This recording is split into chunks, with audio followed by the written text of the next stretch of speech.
दोस्तों, मैं छुट्टी तुम्हारी एक क्लास में आप सबका स्वागत करती हूँ। तो हम आप लोग को पढ़ा रहे थे मैथ में सीआई में हम लोग ने 5 या 6 टाइप्स ख़त्म कर चुकी थी। अब नेक्स्ट टाइप की बात आती है जो मैं पढ़ाने वाली।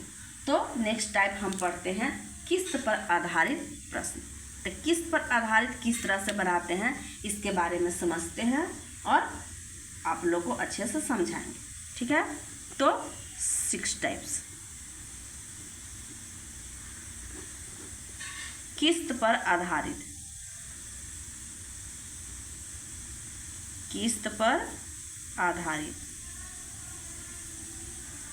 ठीक है, तो हम किस्त पर आधारित पढ़ते हैं किस तरह से क्वेश्चन। और पहले क्वेश्चन मैं लिखा देती हूँ और उसके बाद आप लोग को समझाने की कोशिश करूँगी। तो क्वेश्चन लिखते हैं। क्वेश्चन कितना है? 6,666,200 रुपया का ऋण 3 बराबर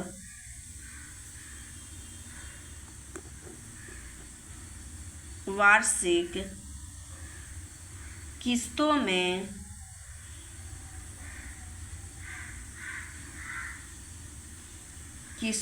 चुकाना है।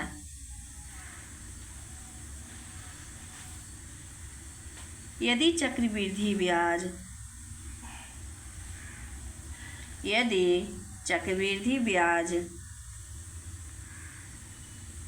की दर 10% वार्षिक हो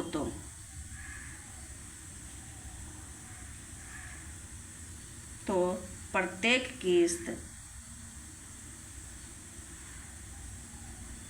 किस्त का मान निकालें।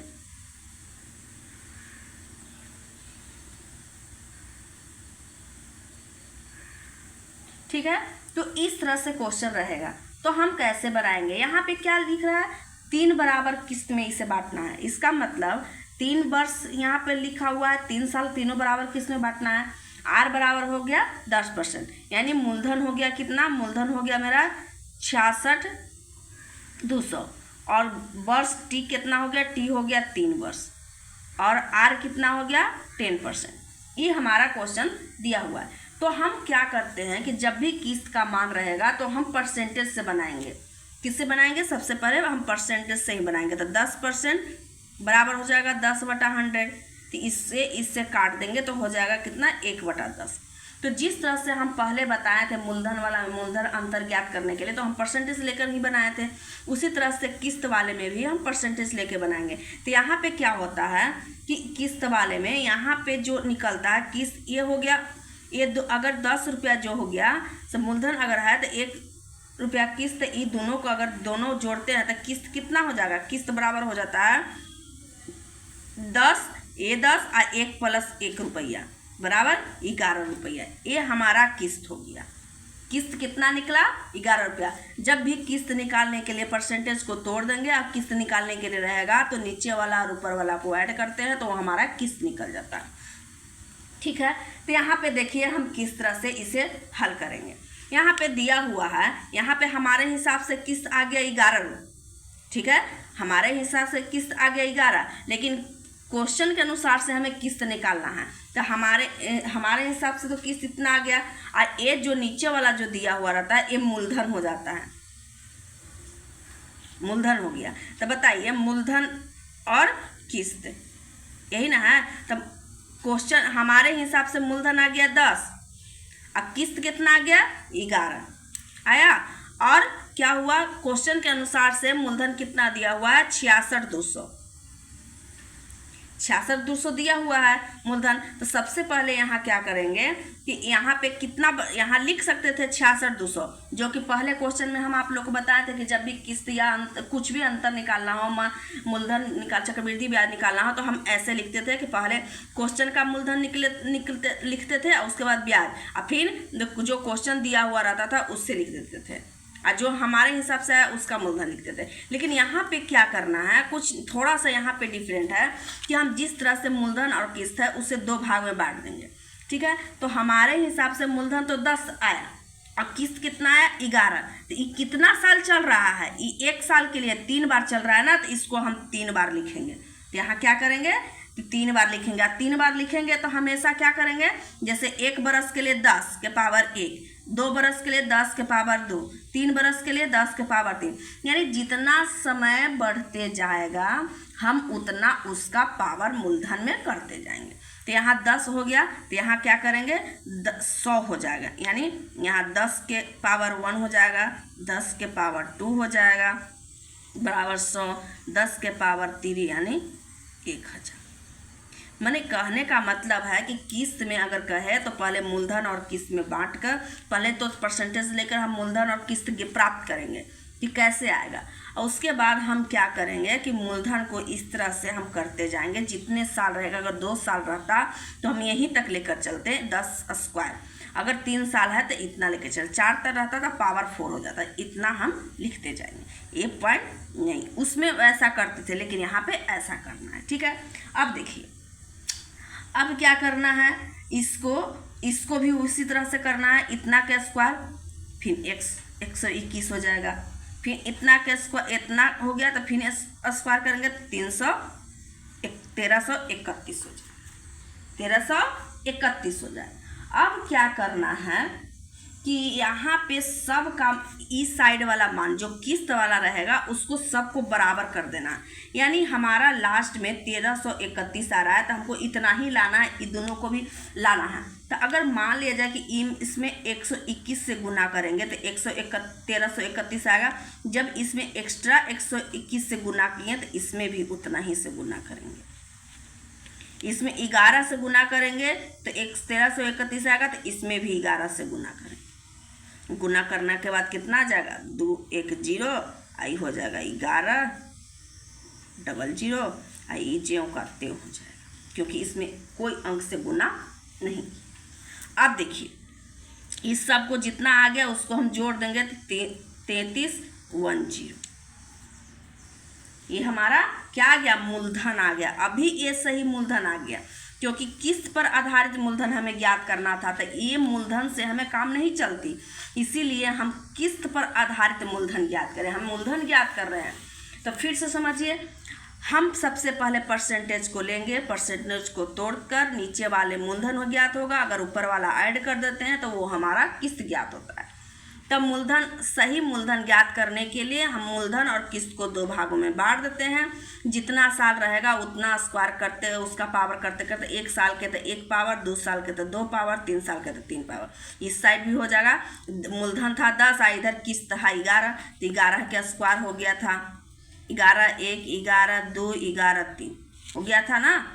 जितना रहेगा इधर किस्त था तो किस्त पर पावर कर दिए, यहाँ मूलधन था तो मूलधन के पावर कर दिए, और सबको गुना करके लिख दिए। उसके बाद क्या करेंगे, इसका स्क्वायर किए तो 11 आ गया, इसका स्क्वायर करेंगे 121, इसका क्यों किए तो 1331, इधर भी वही हाल किए। अब क्या करना है, किस्त को हमेशा बराबर कर दीजिए, यानी जो लास्ट मान रहेगा उतना मान, बाकी सबको भी उतना ही मान ला दीजिए, यानी सब किस्त बराबर होना चाहिए। तो अगर 11 किस्त दिया हुआ है तो 1331 लाने के लिए क्या करेंगे, 121 से हम क्या करेंगे गुना कर देंगे। फिर यहाँ क्या करेंगे, 121 आ गया तो इसमें 11 से गुना करेंगे तो 1331, जितना से इसमें गुना करेंगे उतना ही से मूलधन को भी गुना कर देंगे। तो 11 में 121 से गुना किए तो 10 में भी 121 से गुना करके यहाँ मान निकालेंगे। उसी तरह से यहाँ 11 से गुना किए तो 1100 आ गया, यहाँ जो खत्म। अब इस सब को जोड़ देंगे तो ये हमारा क्या निकल गया मूलधन, ये हमारा सही मूलधन निकला। अब देखिए ये हमारा सही मूलधन निकला, लेकिन हमें क्या कह रहा है, सही किस्त ज्ञात करने के लिए। अब फिर हम लिखेंगे मूलधन और किस्त, दोबारा लिखते हैं। तो मूलधन मेरा कितना आया, हमारे हिसाब से आ गया कितना 3310, और किस्त कितना है 1331, 1331 आया ना, हमारे हिसाब से किस्त आ गया 1331, और मूलधन आ गया कितना 1331, हमारे हिसाब से किस्त आ गया, और हमारे हिसाब से मूलधन आ गया 3310। अब क्वेश्चन के अनुसार से मूलधन कितना दिया हुआ है 6200, तो ए इसका मान ज्ञात करा है, क्रॉस मल्टीप्लाई कर दिया, ये कितना गुना हो गया, कितना गुना हो गया 20 गुना, तो ये भी 20 गुना हो जाएगा, कितना हो जाएगा ये दोनों में गुना कीजिए, 2 तो 3 3 1 गुने 20 बराबर हो जाएगा 2 6 6 2 0। यही हमारा किस था। तो हम इस तरह से इस क्वेश्चन को हम बनाते जाएंगे और समझते जाएंगे। आप लोग ट्राई कीजिए, जितने इसको बनाएंगे उतना ही ये अच्छे से आएगी। ठीक है। अब देखिए, अगर मान लिया जाए कि 2 बरस रहेगा तो वही करना है। यहाँ पे 2 बरस अगर रहता तो हम 2 बार ही लेके चलते हैं, स्क्वायर तक ही, 3 थोड़ी ना लेके चलते, 10 स्क्वायर तक ही लेके चलते हैं। यही 3 बरस है, इसीलिए हम यहाँ पे क्या किए, 3 साल लेके चले। ठीक है। तो इस तरह से हम क्वेश्चन को बनाते हैं। इतना आ गया 26 62 0। ये हमारा आंसर।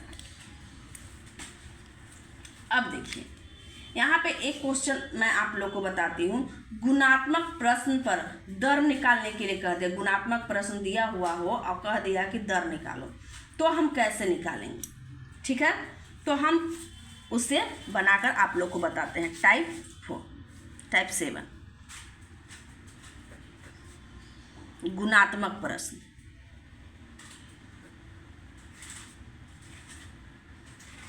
प्रश्न में दर निकालना।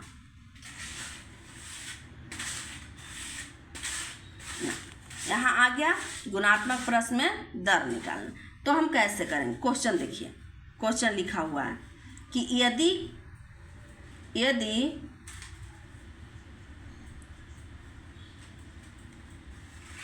एक राशि 2 वर्ष के लिए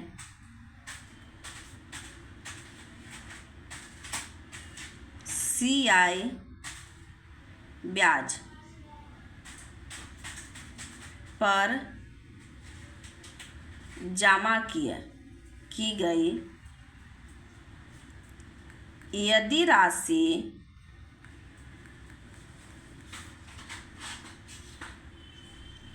अपने को 2.25 गुना हो जाए तो दर क्या होगा। ऐसा क्वेश्चन रहेगा। तो हम क्या करेंगे, सबसे पहले तो ये है 2.25 इतना है। अब कितना कह रहा है, 2 साल पर, 2 साल पे कह रहा है।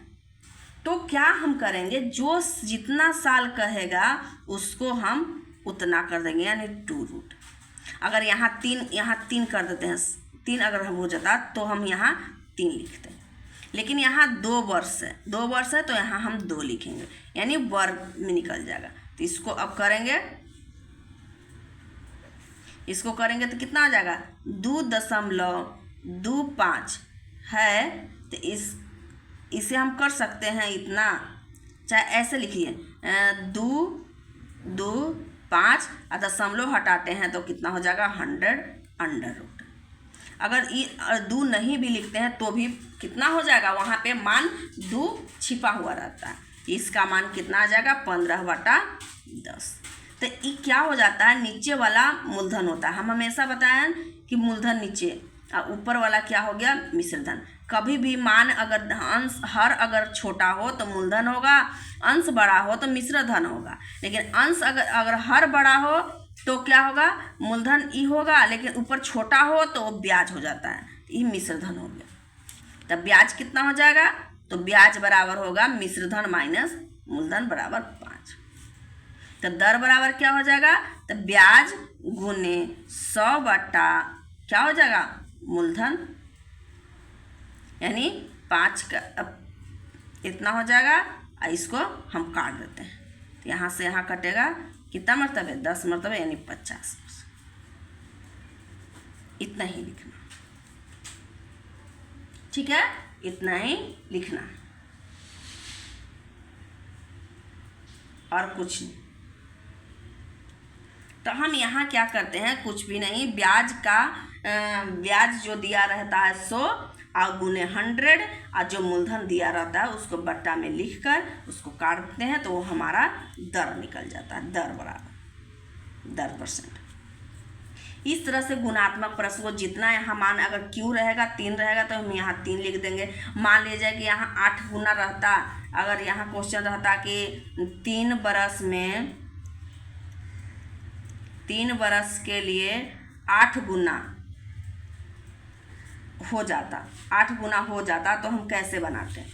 इस तरह से अगर क्वेश्चन रहता कि 3 बरस के लिए 8 गुना हो जाता तो हम कैसे बनाते हैं। यहाँ पे क्वेश्चन मान लीजिए कि दिया हुआ, तो हम क्या करेंगे, 8 के अंडर रूट कर देंगे 3, तो 3 कर देंगे तो यहाँ 3 अगर आ जाता है तो इसको करेंगे ना, 3 यहाँ हो गया तो यहाँ हो जाएगा 2 गुने 2 गुने 2, तो 3 के यहाँ पे मतलब इसका मतलब होता है 3 का जोड़ा यानी 2 आ गया। अगर इसके नीचे कुछ नहीं लिखा हुआ तो एक छिपा हुआ यानी ये हो गया मूलधन, ये हो गया मिश्र धन। अभी दोनों के घटा देंगे तो ब्याज हो जाएगा 1 रुपया, तो 1 ब्याज गुने 100 बटा मूलधन यानी 100% आ जाएगा आंसर। हम इस तरह से क्वेश्चन को बनाते हैं, ठीक है। तो फिर नेक्स्ट क्लास में मिलते हैं नेक्स्ट टॉपिक के साथ। आज के लिए इतना ही, धन्यवाद, थैंक यू, बाय।